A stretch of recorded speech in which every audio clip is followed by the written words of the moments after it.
તરફથી કદાચ તમારા ઘેર સુખાઈ હોય, રૂપિયા હોય ને, તો એનું અભિમાન ના કરતા. હારી ગાડી લઈને ફરતા હોય એનું અભિમાન ના કરતા. હોના દોરા પહેરીને ફરતા હોય એનું અભિમાન ના કરતા. શી ખબર મારા જેવી માતાની કૃપાથી આ તમે ઘરમાં એક મોટરસાયકલ લઈ અને બારેજા ધામ આવતા હોય. તમારી કુળદેવીની કૃપાથી એક નાનું એવું સાધન લઈ અને જો જવું હોય તો જઈ શકતા હોય. નહીં તો જોયાઓ જાઓ ગરીબી કેવી છે. જાઓ દુનિયા ફર્યાઓ જાઓ, ખબર પડે દુનિયામાં દુઃખ કેવા છે. જાઓ ચોક ઓટો મારજો.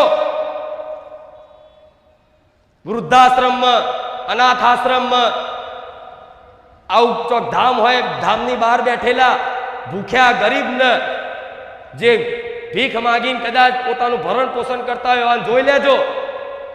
અને એવાને જોવો ને, નજર હોમે આવે ને, તો તરત ભગવાન માતાજીનો આભાર માનજો કે ભગવાન માતા તારો આભાર છે કે માં આટલું તો દુઃખ મારે નહીં. પણ આજ માણસ બીજાનું સુખ જોઈએ ને પોતે દુઃખી થતો હોય.